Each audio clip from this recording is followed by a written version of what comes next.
Hello everyone, Giovanni here, and in this tutorial I'm going to walk you through how to set up what's called a super pitchfork, a technique described by Patrick Mikula in his book, The Best Trendline Methods of Alan Andrews.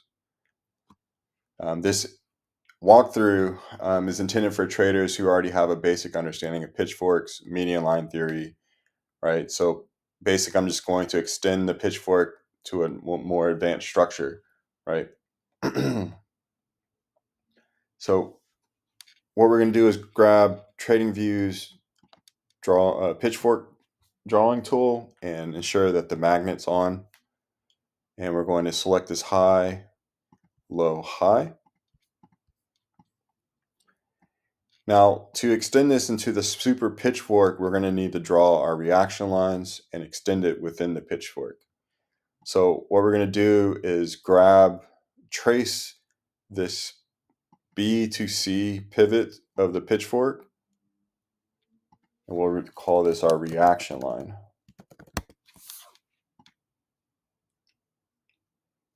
We'll change the color. The next step is we're going to trace A to the reaction line. We need to turn the magnet off to get right up next to this. And as you can see, I'm sticking to the median line angle, and I'm trying to get right up next to that reaction line as close as I can. And we're going to call this our spacer.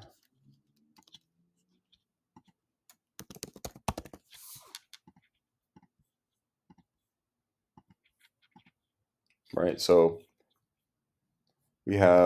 what we did here is we traced, this is our A, B, C pivots. We trace B to C to get our reaction line, and we trace A to the reaction line to get our spacer, which is basically the handle of the pitchfork.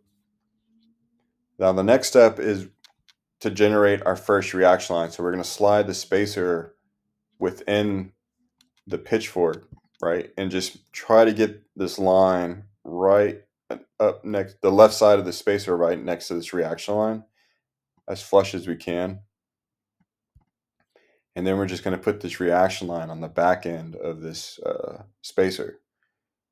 And as you can see, I'm struggling here, but you see the point. And now we can continue this process and slide the spacer down. And command click the reaction line to generate a new one. Copy it and put it right here on the edge of this spacer. Do my best to make it accurate. So as you can see, I'm keeping the spacer along the same angle of the median line. That way the reaction line is the same angle of B to C as we propagate through the pitchfork. And so we'll stop here, but now we have 3 reaction lines within our pitchfork. And if price was to exit the pitchfork and we still utilize this existing pitchfork, we would just need to extend these reaction lines along the same angle. So this 78.92 degrees, all we would need to do is just extend it to this next line or further out and just keep that same angle all the way down the line here, right?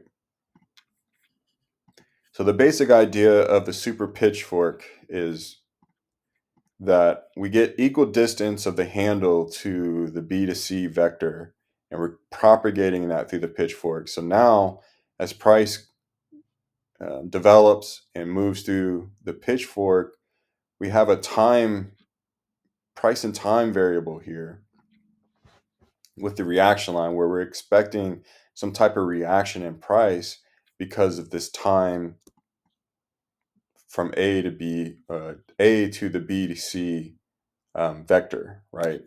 So we're creating this time cycle within the pitchfork where we can anticipate some type of reaction based on the historic pivots that we chose to generate this pitchfork originally, right?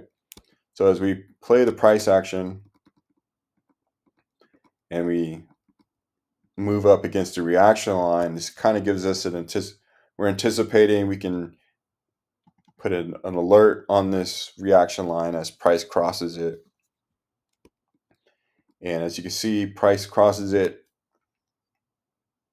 gets rejected at the upper parallel, and immediately goes to the median line.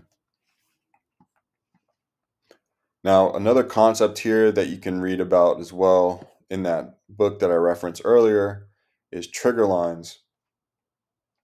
Now, if we roll back the clock here to this high, and we draw a new pitchfork anticipating price to, it would be, anticipating price to break out of this range to the upside, we can draw a new pitchfork here by selecting these three pivots. And I'll just change the color here. Now a trigger line is saying, well, if price doesn't stay within that pitchfork, we need a warning signal. And that's basically what a trigger line is for the pitchfork. And it's basically saying if price doesn't stay within this pitchfork, falls out, breaks out, and it gets below this line, it's a signal based on Alan Andrews' theory. So we close under this bearish trigger line here. And all that signifies is that there's a probability that price may continue to go down further, right? And vice versa. If we trace A to the B pivot, we're creating a bullish trigger line. But there's no, yeah. So we'll just delete this pitchfork and we'll keep our trigger line up, right? And so we'll just walk through the price here, and we get rejection at the bearish trigger line, and we're moving up to the next reaction line, and we're anticipating some reaction. And again, we start moving downward, a rejection at the upper parallel, and now we're up to date with the current price action. But yep, so that is the Super Pitchfork. Again, all we did was utilize TradingView's pitchfork drawing tool. We trace B to C to create our reaction line, and we trace A to the reaction line to give us our spacer so that we can propagate this price and time reaction line within the pitchfork. And as you can see, at each one of these reactions, we've had a downtrend, continued downtrend from there in time. And another part of a method here that I use is squaring out the lows to the median line into the upper or lower parallels. Now this is a technique I actually picked up from Michael Jenkins. And so I'll just demonstrate just one here. So let's say we take this B pivot of the original pitchfork, right? We grab that and we draw a horizontal line. Let's just draw it all the way here to where it crosses the upper parallel. We'll take off that. And so what we're looking for here is just reaction. So we're taking that low, squaring it to the median line. We want to draw a vertical line at that cross. So we'll draw a vertical line there, and we'll draw a vertical line here. When it crossed, like,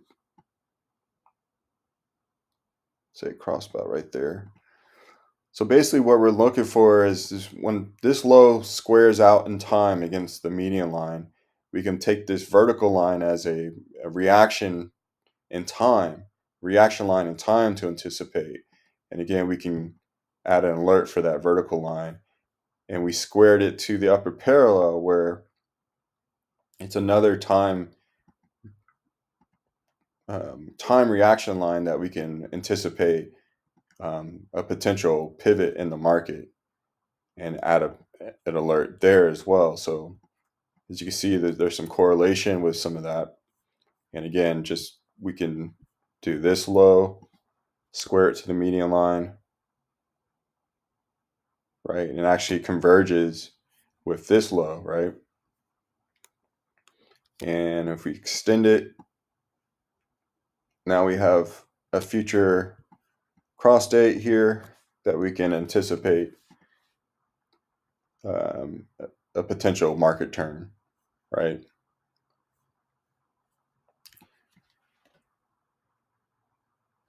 And that's the Super Pitchfork. And so there's a few things I've showed here. The Super Pitchfork, the bearish trigger line, and a personal method that I use that I picked up from Michael Jenkins and utilize it within pitchforks is squaring out the lows against the median line and upper parallels, or vice versa. If this helped, feel free to drop a comment, follow for more, or hit me up with any questions. See you in the next one.